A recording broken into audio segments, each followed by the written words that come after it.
The sexual revolution is reaching new lows as polycules around the world are now adopting babies and children. Also, our friend Voddie Baucham has gone to be with the Lord, and so we will pay tribute to him, but we will also do our best to bring clarity to the chaos of the culture that is raging around us in a variety of ways on today's episode of Relatable. If you love this show, please leave us a 5-star review wherever you listen or watch. Also, subscribe. If you're not subscribed on Spotify or Apple or Google Play or on YouTube, make sure that you are. It really helps the show out a lot, and make sure that we can continue to bring you content that gives you the clarity and courage that you're looking for. This episode is brought to you by our friends at Good Ranchers. Go to goodranchers.com. Use code Allie at checkout. That's goodranchers.com, code Allie.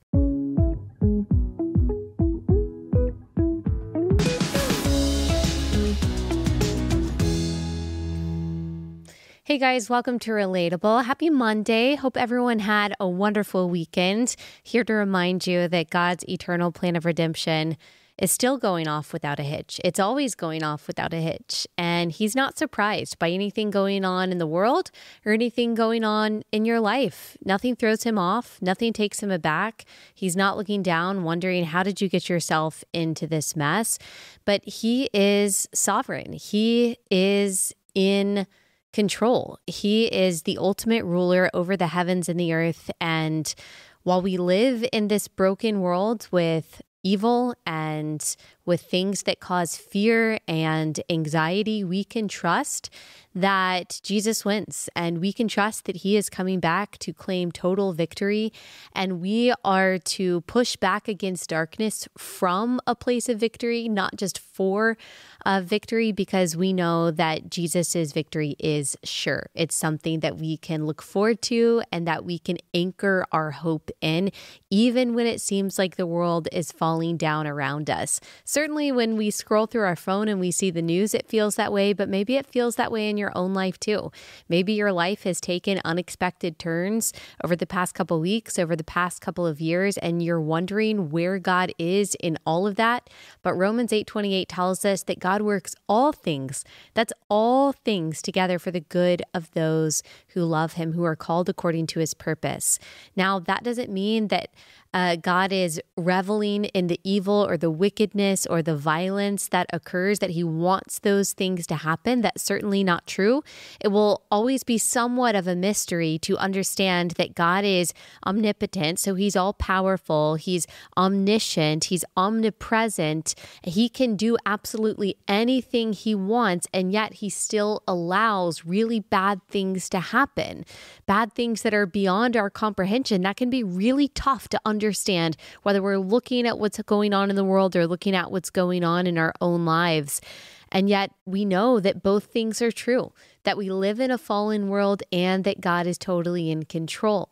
And the good news is we read in Psalm 37 that God is not doing nothing about the injustice and the evil that goes on. His wrath is kindling, and he has a day and an hour that he has preordained since the beginning of time, since before the beginning of time, for his return. And one day he will avenge his people. One day, wicked will be no more. One day, there will be no more sin. There will be no more sadness. There will be no more sickness. There will be no more abortion.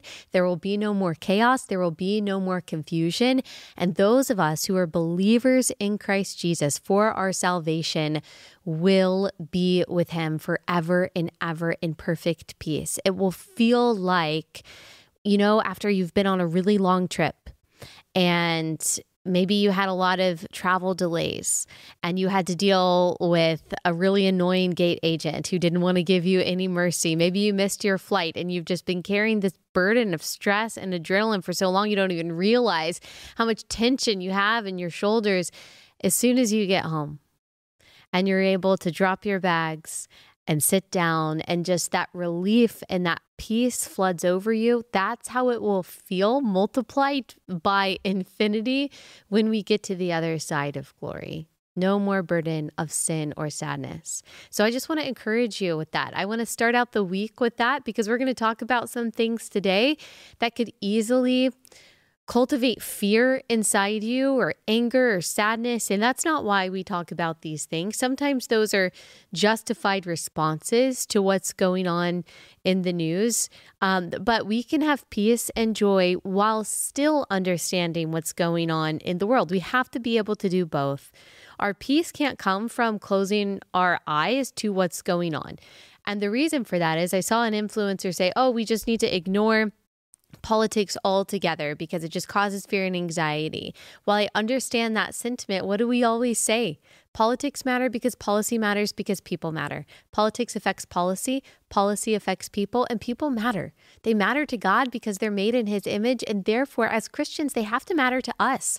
And so politics is not the only or the primary way to love your neighbor, but it's a way to love your neighbor, because how our policy changes and how our culture shifts has a real tangible effect on people, especially the most vulnerable, especially the powerless, including, and I would say especially children, both in and outside of the womb.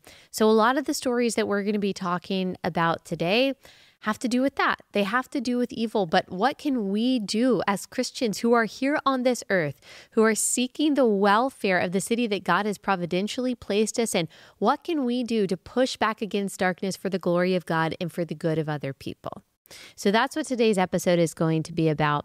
But I just want to read you first, kind of in the spirit of that, I want to read you this incredible testimony that I saw Denny Burke post on X. Denny Burke, we've cited him many times before. He is a seminary professor. He's awesome. But he quoted Wayne Grudem, who recently wrote about this Christian school that he started in Chicago in the 80s. If you don't know who Wayne Grudem is, he's an incredible theologian. He's written lots of things, but the thing that I cite most from Wayne Grudem, we've also had him on the show before, is systematic theology. I really encourage you to invest in a systematic theology book. It's a little bit pricey, but it's very well priced for what you're getting. The theological information and the clarity of what you are getting in systematic theology from Wayne Grudem is just incredible. It will be invaluable to you. It will break things down, and you will treasure this, I think, for the rest of your life. So go get you Systematic Theology by Wayne Grudem. But he wrote this, and it was a testimony about Charlie Kirk, and it's just amazing. He said, sometimes the results of our ministry appear many years later. In 1982, when our oldest son, Elliot, was in third grade, Margaret began to think that we needed a Christian school in the north suburban Chicago area. There were none near us. As we talked, I agreed with her. We began to talk with other parents, and soon we formed a committee to address the possibility of founding a Christian school. After many presentations at many churches and in many homes, Christian Heritage Academy opened in 1984 in Northbrook, Illinois, with 59 students in grades kindergarten through 6th. The school now has moved to nearby Northfield, Illinois, and has over 400 students in grades K through 12. I was the first president of the board from 1982 to 1984. I think many of you who received this prayer memo, so this is a prayer memo that he sends out, worked with us to get Christian Heritage Academy started. I'm going to try not to cry as I read this last paragraph. Try not to. Woo. Okay, I can do it. I don't know. Can I do it? I don't know. Okay, he says, fast forward to about 2005. Oh my goodness. He says there was an 11-year-old boy in 5th grade. Woo! And one day, after hearing a challenge from a teacher, he raised his hand to commit his life to Christ. This commitment set the direction of his whole life. The young boy's name was Charlie Kirk. Okay. I'm going to stop crying now and just encourage you with this, that you never know. You never know what seeds your small step of obedience is planting. You just never know. This was an idea that Wayne Grudem's wife had. Maybe she was just asleep one night. She woke up and she said, hey, this would be a really good idea. Or maybe it was something that had been cultivated over time by multiple people in her life. But God planted the seeds of this idea more than 10 years before Charlie Kirk was born. And yet God knew. God knew before he placed that idea in her heart before they were able to raise their first dollar. God knew every single student and every single life that would be discipled and affected through this school. But he also knew that it would affect Charlie Kirk's life. He also knew that this was the means by which Charlie would hear the gospel and believe the gospel. And God knew how this would set him up and how many lives would then be changed through God by Charlie's evangelism. And so you just don't know what God is doing. You might not even get to see in this lifetime how many people you have affected just by doing the next right thing in faith. And so I just want to encourage you that the seemingly small, unseen, unsung acts of obedience that you are doing every single day in your home, at your work, at your school, with your neighbors, in your community, God is doing something with them. And it won't be until we get to the other side of glory that we see the fullness of the tapestry that God has put together that makes up all of the interwoven testimonies of his church for the past 2,000 years. Like, how good is God? He is in the business of redemption, of making beauty out of ashes, and Satan can try his darndest. God has given him some authority as the prince of the power of the air, as we read in Ephesians 2. But God loves to give Satan a little authority, stack the odds against himself, and then do what seems like the impossible to bring himself glory. And God will stop at nothing to bring all of his flock to himself. So don't be discouraged. Don't lose heart. Don't be dismayed. Remember, we serve a Jesus who has overcome the world, and he has very graciously ordained that you and me are vessels by which he is going to accomplish his perfect will. So let's live trusting in God's sovereignty. Let's live boldly, knowing that we are immortal until God calls us home, that we are bulletproof until God calls us home, and go full steam ahead in complete and total surrender to Christ. All right, we got to get into some more stuff in just a second, but I just want to say a couple things. One, we are less than 2 weeks away from Share the Arrows, which I'm wearing my Share the Arrows Carly Jean Los Angeles sweatshirt right now. You can see it. This year's Share the Arrows is brought to you by Carly Jean Los Angeles, but they've also got all of our merch. We are going to have more merch than we did last year because we underestimated how many of you would want the items, but all of the stuff is so cute. I posted some pictures on my Instagram today. You can see the rest of it. You'll be able to get it there. This is only available for event attendees. So come to Share the Arrows. There's a lot going on in the world, y'all. It can feel scary. It can feel overwhelming, and you might feel alone.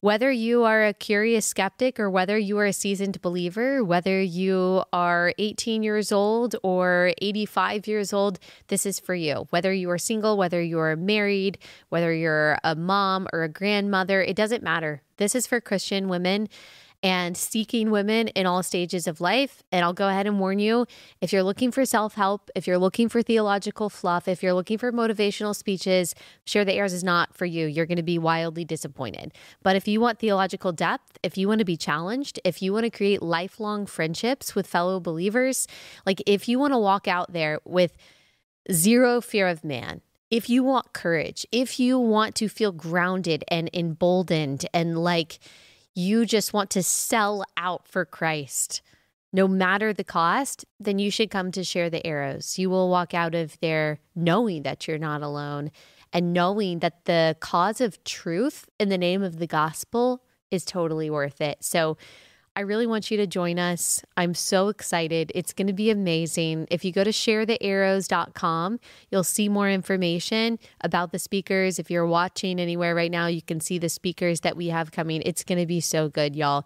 Go to sharethearrows.com. You can use my code. If you press unlock on Ticketmaster, type in Allie 20, no spaces, and that will give you 20% off any of the tickets. So go to sharethearrows.com, use that code Allie 20. So excited to see you guys there.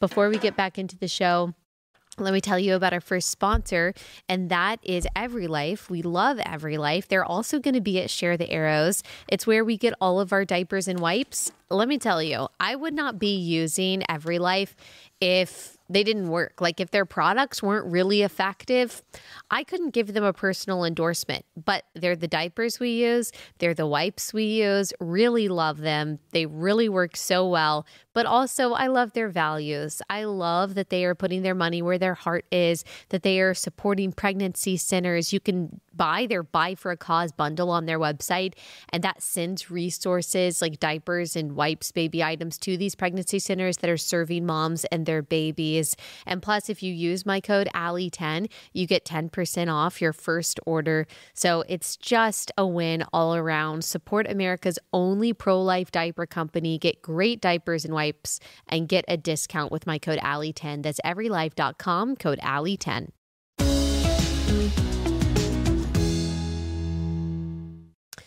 All right. So we are going to have more information, I'm sure, about this as the days and weeks go on. But I just want to acknowledge this absolute tragedy that occurred yesterday. A Michigan Mormon community was targeted in Grand Blanc, Michigan. It's a town that's 60 miles northwest of Detroit. The suspect is identified as a 40-year-old man from Burton, Michigan. He was later shot dead by the police in the building's car park. Right now, we've learned that there are 4 dead and that there are at least 8 injured. But what I'm reading from the BBC is that some people remain unaccounted for. I mean, I am sure that there were children that were victims. We don't know for sure why exactly this person targeted the Mormons in this community, if he had some kind of personal tie. I think there's some speculation about that. It does seem that this is a pattern, not specifically for Mormons, although I'm sure that Mormons are targeted in a variety of ways. But certainly non-Islamic religions, whether it's a Christian church, whether it's a Mormon community, whether it's a synagogue, over the past few years, we have seen this kind of extremist, what seems like progressive or pro-Palestinian violence against these kinds of institutions. And so, I mean, not only pray for this community who has just been indelibly affected by this, and pray for the families, give them peace, pray for the people who are in the hospital who are injured, but just we've got to pray for some, I mean, obviously, hopefully we are seeing an awakening and a revival that is going to seep into the hearts of all kinds of people. But we are seeing a certain segment of American society become more and more radicalized and more violent against who they perceive as their enemies of their radical movement. And obviously, like we saw the completely disparate reactions to Charlie Kirk's assassination from by an avowed progressive, and the death of George Floyd. We had vigils versus violence. And I think the difference is only going to become more and more stark. And we have to stay committed to peace. We have to show that dichotomy of light versus darkness. But that does not mean that the government does not have a role to step in a very aggressive way to do whatever they can to preempt this kind of violence. And so praying for that, praying that our leaders would have courage to do the right thing and to do what they have to do to carry out their God-ordained responsibility, as we read in Romans 13, to restrain evil. Not only did this murderer shoot up this Mormon community, but also used accelerant on the building, most likely gasoline, to start a blaze. And then the entire building caught ablaze, and I don't think we know yet the extent of the damage. So please pray for them, pray for this community, pray for an end to this kind of violence. All right, we'll probably be talking more about that in the next couple weeks, but I wanted to talk about something that we actually haven't addressed in a while. We've talked about it over the span of Relatable. many, many times over the years. But we kind of, we've taken a break a little bit from talking about things like surrogacy and IVF, not intentionally. There's just been a lot of other things to talk about, but I have a lot of new people here. And so just buckle up for a conversation that maybe you haven't heard before. I am having Katie Faust speak at Share the Arrows, and she's the best on this. She is the best on pro-child politics and how we center the child and how we structure society and how we pass laws. And she is a champion of the reality that kids are best suited. The ideal situation for every child is to live with their married biological mom and dad. And before you post your caveats and your kind of exceptions to that, that is the ideal. That is in general true. That is in principle true. Every data set we have, and we'll get into some specific numbers, shows that kids are best suited to live with their married biological mom and dad. Yes, there are some exceptions to that, but the exceptions just prove the rule. So when we venture outside of that, whether it's two men or two women raising a child, whether it's one woman or one man raising a child, you fall outside of the ideal. Now, sometimes that's inevitable. There's a death of a parent, or maybe the mother was abandoned. Of course, sometimes those are tragic scenarios. But when we are talking about the sexual revolution that has occurred over the past 20 years, and especially the past 10 years since Obergefell, we are talking about intentionally creating motherless and fatherless children, intentionally taking children out of the ideal and putting them in the most charitable terms, a less than ideal situation, knowing that the data shows us that this is not best for their well-being. This is not best for their upbringing. And as Christians, we are called to champion the cause of the fatherless. And for whatever reason, there are a lot of Christians, especially those who fancy themselves social justice Christians, who don't include these children who are being purposely raised without a father or purposely raised without a mother in that category of vulnerability, of fatherlessness that we see throughout Scripture. And I'm sure that we can deduce that motherlessness would be included in that category of vulnerability, but that is such a historical aberration that it wouldn't have made sense for, at the time, the Bible to have language for that, because it's been virtually impossible and so very rare for a mother to abandon her children. But now, through IVF and surrogacy and the loosey-goosey regulations of adoption, motherlessness is not only allowed in society today, but it's celebrated. We treat children who are born in these surrogacy situations worse than we treat puppies or kittens. We understand that puppies and kittens need to stay with their mom for at least 6 weeks. But when you have two men that buy the eggs from one woman, that rent the womb from another woman, and then force this child away from their biological mom and away from the only body and home they've ever known immediately after birth, place them on their strange hairy chest, you've got two men who are exploiting these women and who are commodifying this child and treating this child worse than we treat animals in the United States. Okay? That is just one small part and one small terrible consequence to the LGBTQ revolution that has just taken over the past 10 years. But when you change the definition of marriage, of parenting just a little bit, that opens the door to every other kind of relationship.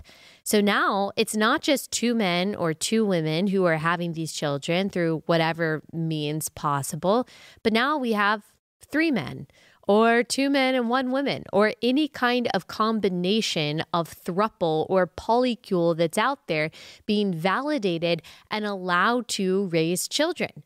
Because we have decided to lay a child's needs and well-beings on the altar of adult sexual wants. We are no better than the Aztecs. We are no better than any other pagan society that has ever lived. We are still sacrificing children, whether it's through abortion, whether it's gender ideology, butchering the bodies of children, or whether it's through this. purposely laying them down on the altar of adults' sexual whims. That's what's going on right now, especially in Quebec. I saw this video going around that explains that this polycule of 3 dudes just adopted a little baby girl, and my heart is just broken. Here's that one. For the last 7 years, Jonathan Bédard, Eric Leblanc, and Justin Maheu have been waiting to become parents together, something that officially happened yesterday. She's perfect, of course. She's curious, she's energetic, she loves to play, she loves to jump, she loves to dance. They adopted their 3-year-old through Quebec's Youth Protection Services, but first had to be approved as foster parents, something that required a lot of work and openness, they say, to their relationship. We had a lot of things to go through in order to be able to have that accreditation, and it's through that process that they learned that we are a little different because we're 3, but we're not different from any other family. You actually are, though, because you're 3 dudes, which tells me you have no moral limits.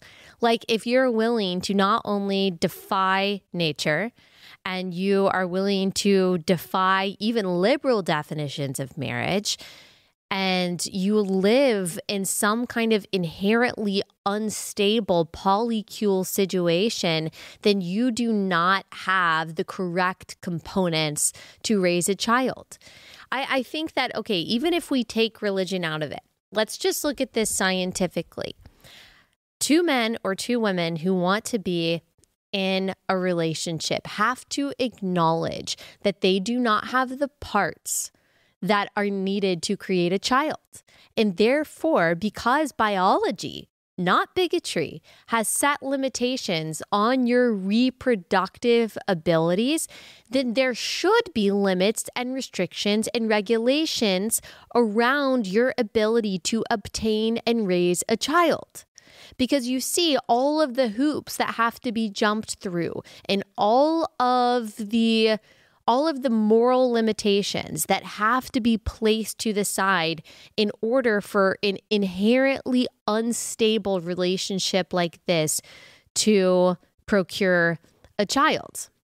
I'm very sad for this little girl, and I will say without apology, and this is a big statement, and it's hard to say because I think foster care is so terrible in so many ways, and that it's not even close to an ideal for a child. But this little girl would be better off in foster care until she is 18 years old than living with 3 men who are living in a polycule situation. 100%. Because there is no end to the confusion and instability and chaos that a situation like this can cause. I've got more to say on that in just a second. Let me pause, tell you about our next sponsor for the day. It's Good Ranchers, and so thankful for Good Ranchers. We have been using Good Ranchers for years. This is a subscription box that you can get sent to your front door every month of all American meat, and you've got beef, you've got different cuts of steak, you've got better than organic chicken, you've got all seafood, they've got seed oil free chicken nuggets, which are really good, they've got bacon, they've got all kinds of stuff.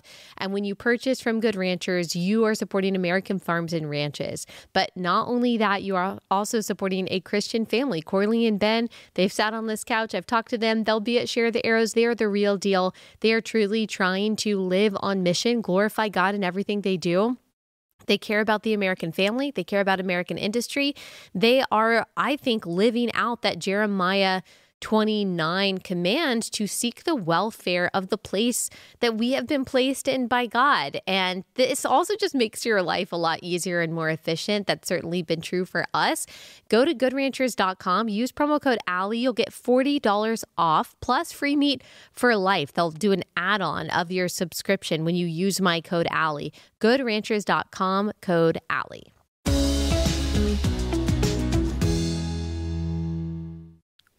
Okay, so this is totally legal in Quebec, but this is also legal elsewhere.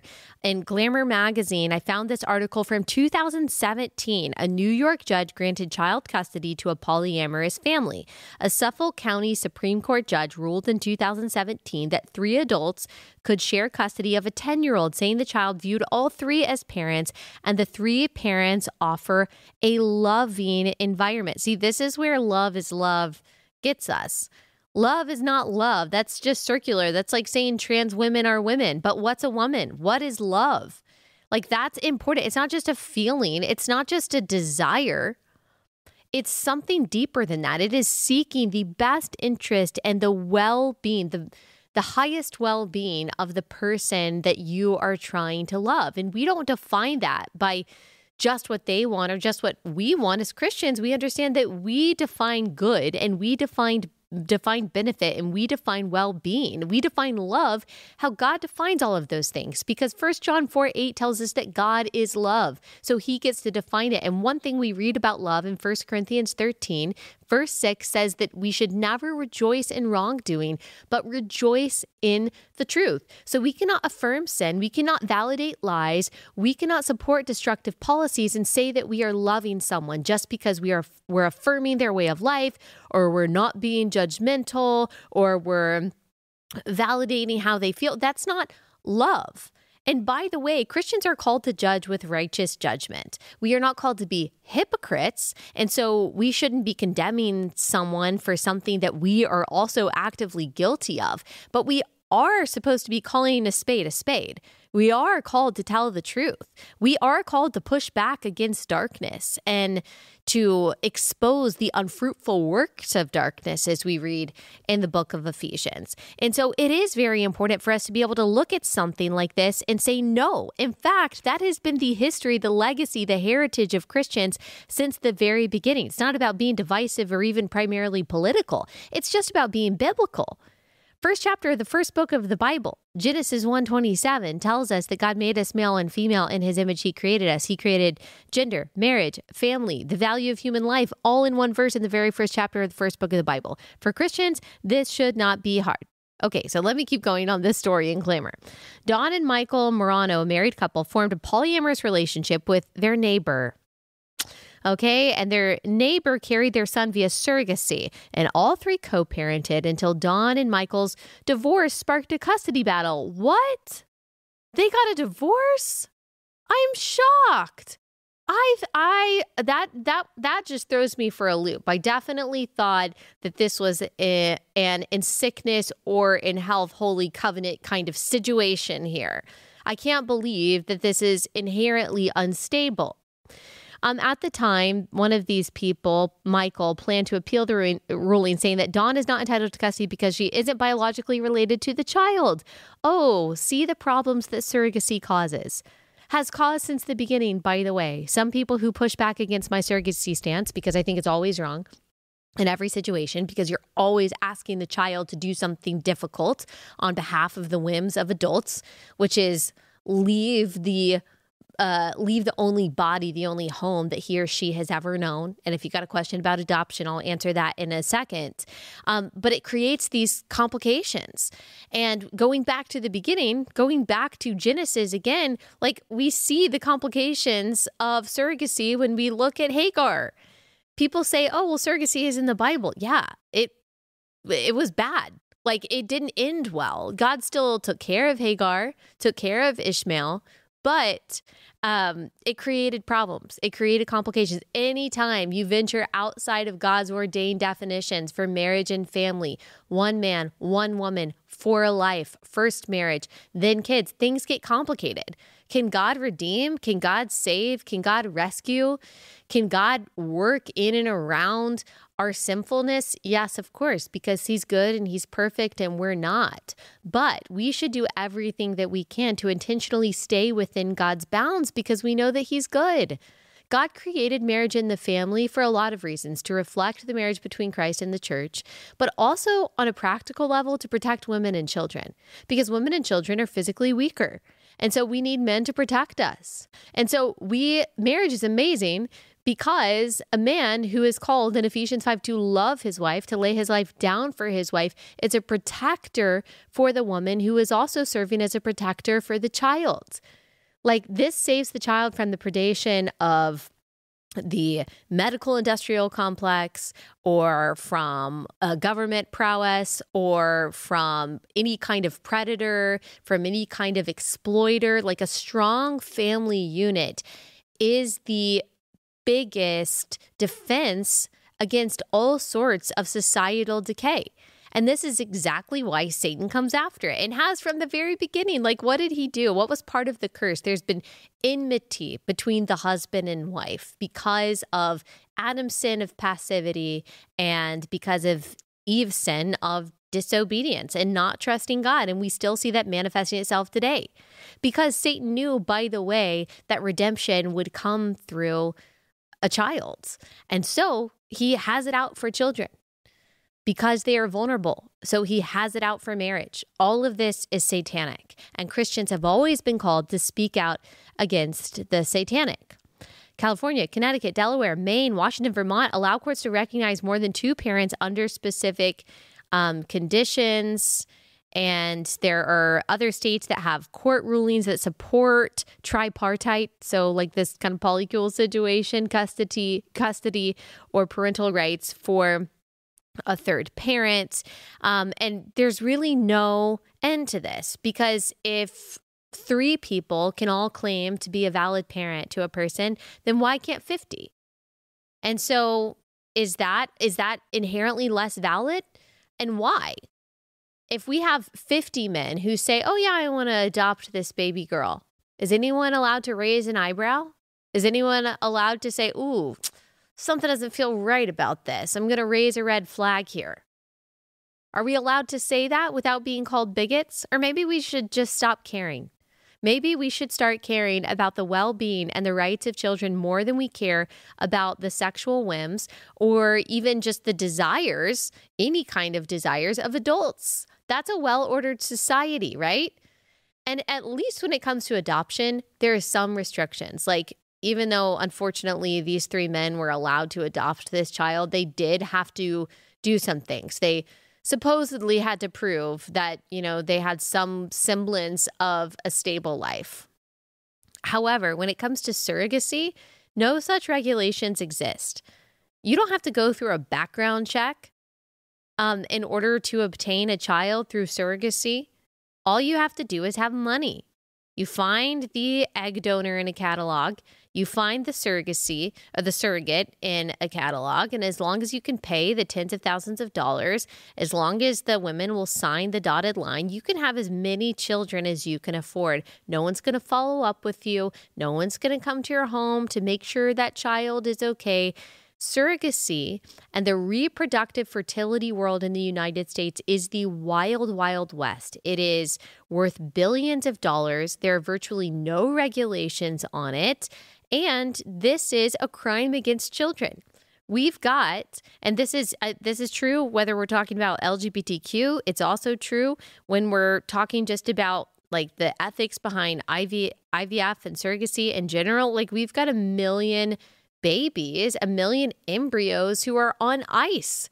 Either they've been abandoned, they've been forgotten about, they've been left to be destroyed or thawed out. Like, it is such an egregious sin what we do to unborn life in the United States. It is incredible that God has given us so much mercy and has shown us so much patience. But I want Christians to rise up and to speak out against this stuff. Speak up on behalf of children. Speak up on behalf of children's rights. Children should have an acknowledged legal right to a mother and father, ideally their mother and father. But everything should be done when children are in foster care, when they're seeking adoption, no matter the situation, everything should be done to ensure that child has a mother and a father. Because men and women are different. They're not interchangeable. Husbands and wives are different. Moms and dads are different. God knew what he was doing when he made our biology. I was talking to Elisa Childers the other day, and she said something that I hadn't heard before that I thought was a cool way to think about it, which of course we knew.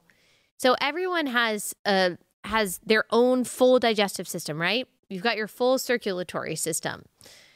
We have our neurological system, like it is complete inside our body as a rule, but you only have half of a reproductive system.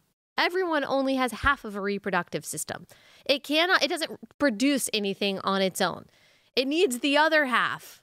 And so God created men and women in this obviously biologically complementary and necessary way to advance the human species. And so those of you who believe in science, don't you think at the very least that science tells us a little something about how society should be set up, how marriages and families should be structured? Of course, I believe that it's not only science, but it's also scripture. It's also God himself, who is so intelligent and so creative and so good in creating the family structure for us.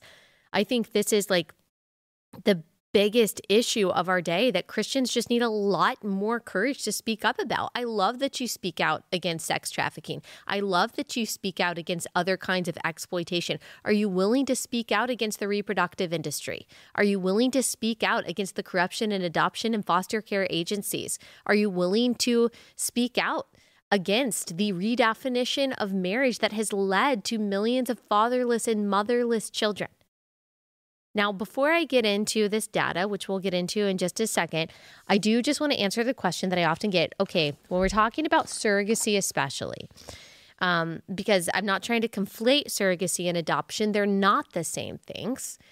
But particularly when we are talking about two men obtaining the egg, obtaining the womb, and taking this child away from the mother and the woman who carried them. How is that any different than adoption? That's what people ask, because adoption requires you to take this baby away from the mother as soon as he or she is born. So if we're talking about the effects of that, then aren't they morally equal? Well, no. And this is a phrase that we came up with a long time ago that I think helps us understand the difference. Adoption, as a rule, redeems an already broken situation. Surrogacy, sperm donation, egg donation creates a broken situation.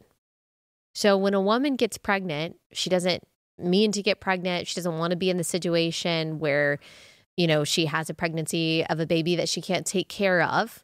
She is looking for a redemptive option. And so she bravely gives this child up for adoption. That is redeeming a broken situation.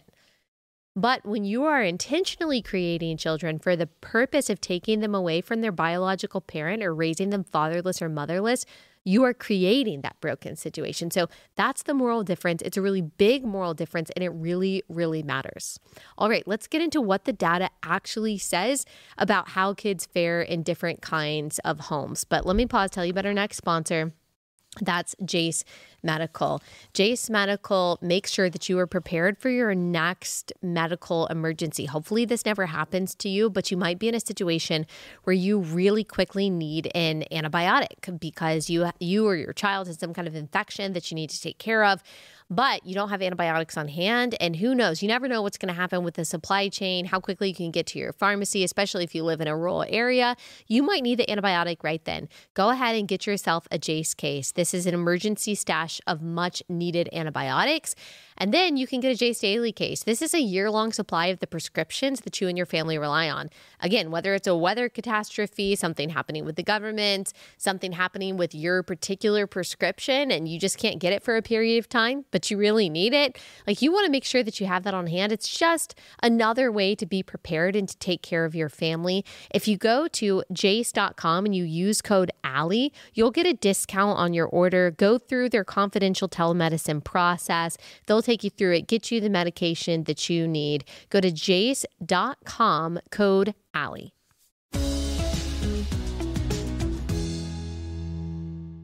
So here's a summary of the data that we found.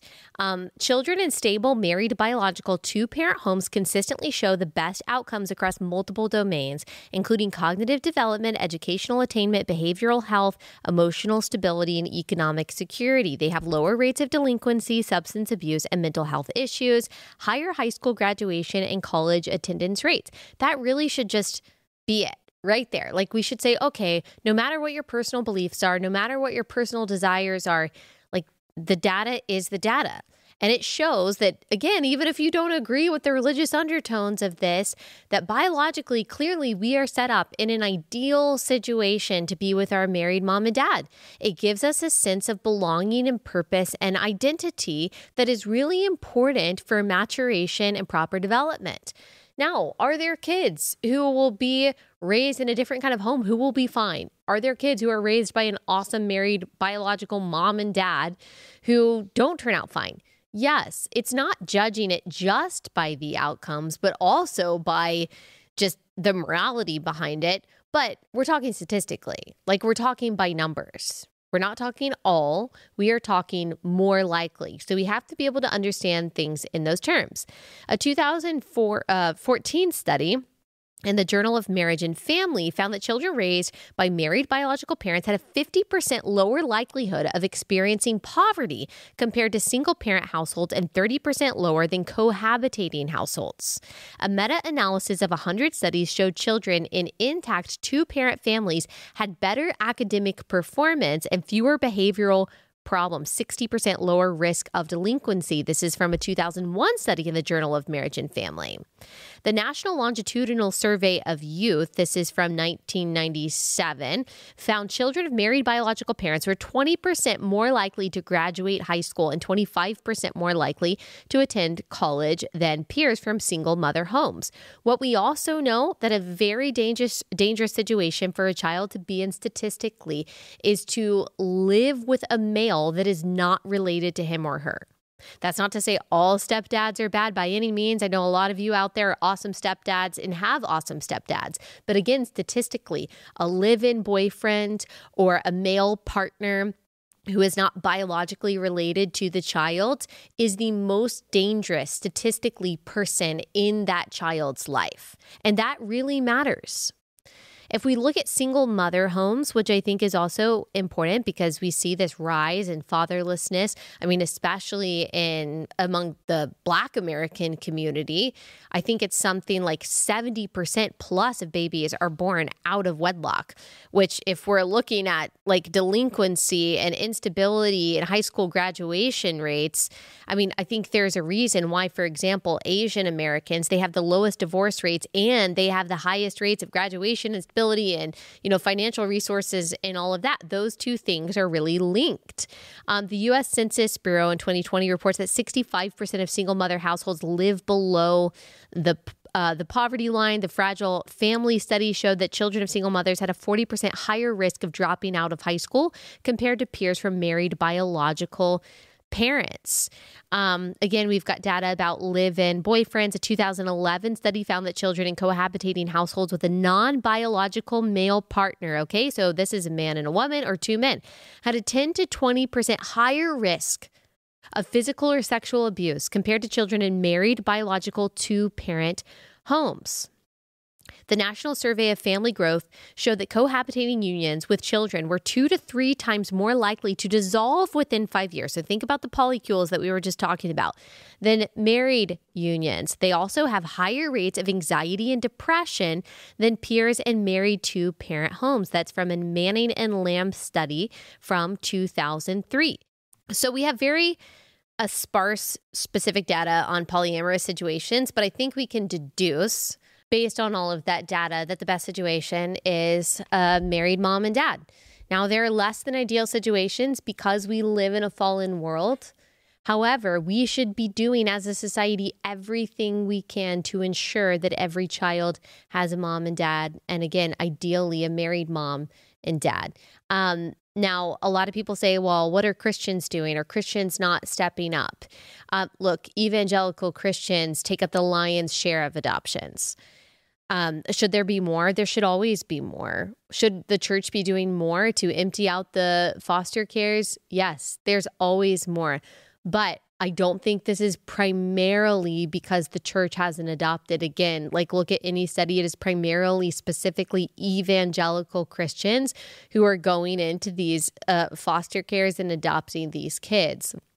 It's also because I think in a lot of situations, gay couples are actually prioritized. And we saw with Jessica Bates in the state of Oregon, she's a Christian mom and she wanted to adopt these kids out of foster care. And the state told her no, because she would not sign a form that said, sure, I'll transition my kids if they want to transition their gender. Sure, I'll affirm their sexuality if they say that, they're whatever they want to be. The state of Oregon tried to require her to sign that. She wouldn't sign it, so they wouldn't let her adopt. And thankfully, Alliance Defending Freedom won her case because it's religious discrimination. But how often is that happening in sneakier ways across the United States? I would say probably a lot. So I don't think that this is all on the hands of the church. I think it's also because we live in a very messed up world. And so in addition to trying to adopt these kids, Christians have to be changing policy. Christians have to be changing culture. All right. I want to talk about my friend Voddie Baucham, too, in today's episode. He was an incredible minister, preacher, husband, father of 9 kids, and he went home to be with the Lord last week at the age of 56 after a medical emergency. And I just want to honor him. I want to pay tribute to him. He's been on this show several times and we've been in speaking events together. I think the last time I saw him in person was last June. We spoke at a church in Texas together, and gosh, he was going full steam ahead then. And I'm sure that just hadn't stopped. I know him and his family had just moved back to the States and had a lot of exciting things ahead with Founders Ministries. He was working down there in Florida. And this is just a tragedy. I mean, it just seems like it's one after the other. We've got James Dobson, we've got John MacArthur, we've got Phil Robertson, we've got Charlie Kirk, we've got Voddie Baucham, all of these incredible evangelical theological titans that helped so much infuse clarity into our confused culture. And the Lord is taking them home and adding them to his roster. And it's a huge gain for them. I mean, what an incredible time to be spending eternity together, but it's a huge loss for us. And I don't think that we have to minimize that. So I'm going to go through some of my favorite things about Voddie Baucham, some things that I think that we need to remember him by in just a second. Let me go ahead and tell you about our next sponsor. I know they're kind of close together, but I've got lots of awesome sponsors today that I have to tell you about. The next one is Crowd Health. I don't have to tell you how crazy health insurance is. It can feel like such a hassle. It can feel like you don't have health insurance at all because of how much you have to pay. And maybe it's time for you to just opt out. You don't want to be a part of the craziness of the health insurance world anymore. And you want to be a part of a community that's willing to support you if you have a medical emergency. That's why you need to join Crowd Health. It's open enrollment, and this is the season where health insurance companies hope you'll blindly sign up again for overpriced premiums and confusing fine print. But you shouldn't just take someone else's word. You should take control of your future with Crowd Health. It's the healthcare alternative for people who want to make their own decisions. So don't play the health insurance game. Just join Crowd Health, a community of people funding each other's medical bills directly. No middlemen, no doctors' networks, no nonsense. It's healthcare for just $100. You get access to a team of health bill negotiators, low-cost prescription and lab testing tools, as well as a database of low-cost, high-quality doctors vetted by Crowd Health. If something major happens, you pay the first $500. Then the Crowd steps in to help fund the rest. This can give you so much peace of mind. Crowd Health members have saved over $40 million in healthcare expenses. This open enrollment, take your power back. Join Crowd Health to get started today for $99 for your first 3 months using code Allie at joincrowdhealth.com. That's joincrowdhealth.com, code Allie. Crowd Health is not insurance. Opt out. Take your power back. This is how we win.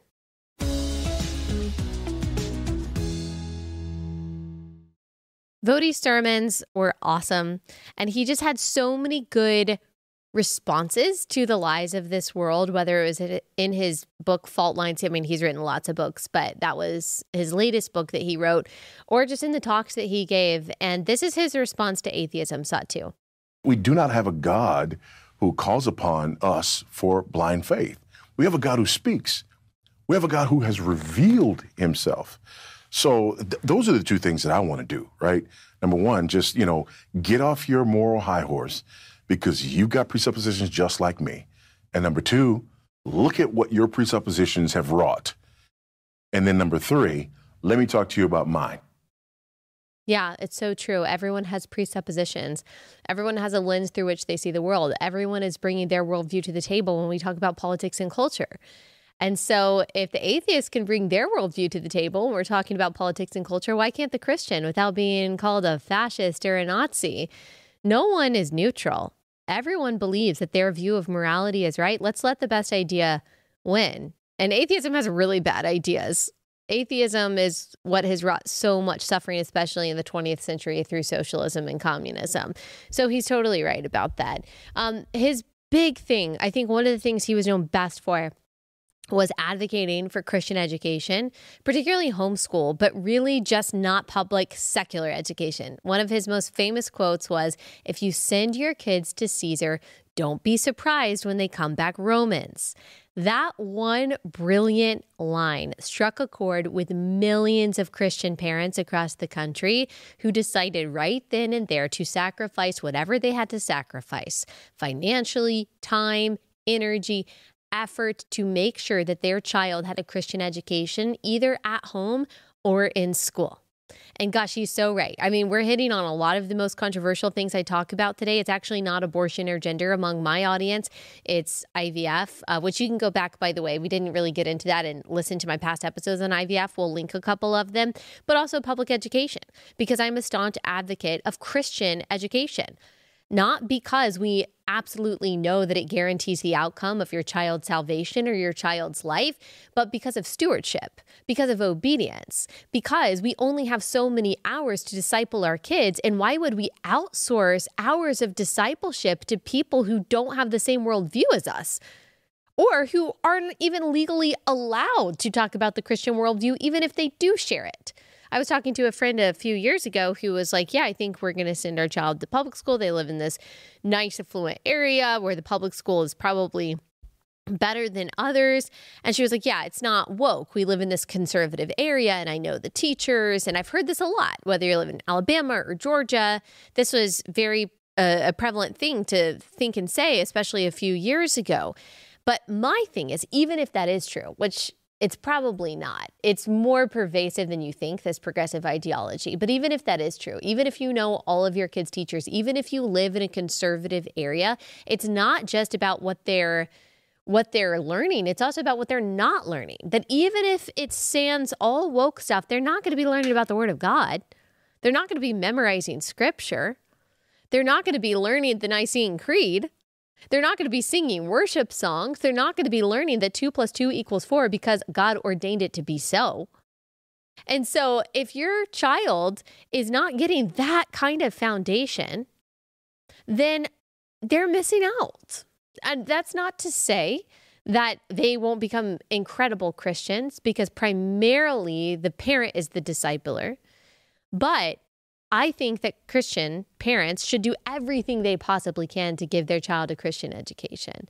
Like, in addition to my parents taking me to church and just being solid Christians themselves, greatest gift they gave me was giving me 13 years of a Christian education. You guys are asking me all the time, how do you know Scripture? How did you memorize Scripture? How do you think like this? How did you learn to research?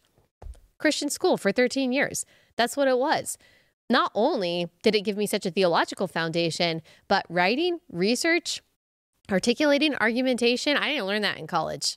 College was a breeze because kindergarten through 12th grade, I had a really good training, a really good theological training. Not perfect by any means. No school is perfect.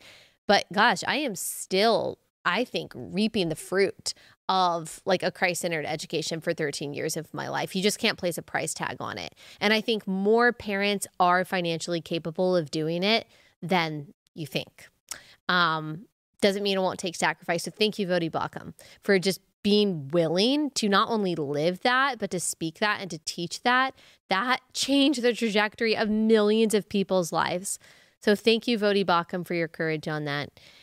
Like I said, Voddie has been on Relatable several times. We've talked a lot about social justice, especially around the time of 2020. Here's what he had to say about social justice in 2023, top 5. I think what we have to do is we've got to just stop, right? We've got to say enough. We've got to call people to account. And we got to stop letting people make us feel guilty about things that we haven't done, about things that we've had no part in, about things that nobody we know had any part in. Enough already. So good. He was such a strong voice against social and racial justice and all of the critical race theory nonsense. I mean, he was also just like willing to call people out very specifically by name. And I just always appreciated that about him a lot. All right, we'll finish out by saying one more thing about Voddie. Actually, we'll let him speak for himself. But I've got one last sponsor, and that's Constitution Wealth. 2 Corinthians 6:14 says, "Don't be yoked with unbelievers, for what do righteousness and wickedness have in common, or what fellowship can light have with darkness?" That's especially true when it comes to our money. We want to make sure that we are supporting causes and supporting businesses that actually align with our values, that won't use our dollars to actively work against us and our children. And Constitution Wealth actually screens your investments just to make sure that you're really supporting people that you want to support. And it's so important to work with people who have our same principles. It makes things a lot easier, especially if they're doing something as important as handling our money. Many Christian investors just don't realize that their portfolios include companies that are funding causes that directly contradict scripture, but we want to be faithful stewards of God's resources, and we have both the power and the responsibility to ensure our money supports businesses that honor biblical principles. I trust these guys. You should trust these guys. And if you just want to learn more about them, then you should just schedule a free consultation. Go to constitutionwealth.com/Allie. Get your free consultation today. See if they're right for you. Constitutionwealth.com/Allie. Constitution Wealth is a registered investment advisor. You should review Constitution Wealth's disclosures at constitutionwealth.com to ensure their services and fees. All investing involves risk, including the risk of loss. This is a paid endorsement. My opinions are my own.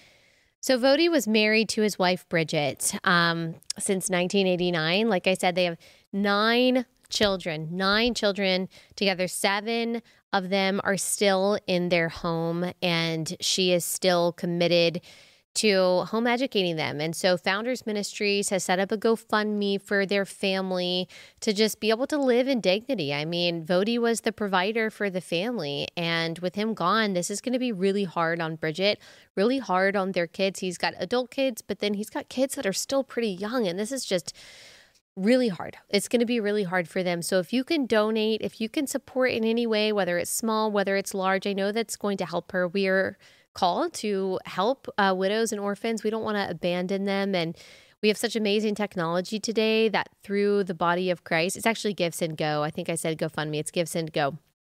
Through the body of Christ, we can do this for people not only in our communities and our congregations, but also around the world. So if you can give, please do.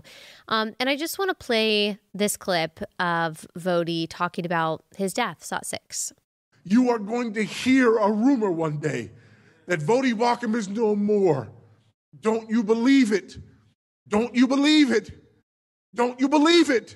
Because though I die, I will rise with Christ. It will not be the end of me, because Christ is raised, and I too will be raised with Christ. That is why he is called the firstborn from the dead. Folks, you don't talk about a firstborn unless there's others who are born after him. Don't you pity me. You pity the one who wants to hold on to Jesus without holding on to the resurrection. You pity the one who has absolutely no hope because they have no resurrected Christ. So good. He was so good. And I just hope, just like Charlie, that his message spreads further than it ever had before, that people read more of his books, listen to more of his sermons, and that the gospel would be spread even further in his death. That's one thing that God does. And I'm so sad for his family. I'm sad for Founders. I'm sad for Tom Askell's church. I'm sad for all of us who benefited so much from him. I'm so sad for his kids. But I just know that God brings beauty out of ashes, and that he's going to continue to do that through the life and legacy of Voddie Baucham. And yet again, we look at a saint who has died and we say, I want to live like that. we should all hope that when we die, that the gospel will be spread further because of the things we said and did on earth. So that's a good lesson for all of us. All right, we'll be back here on Wednesday.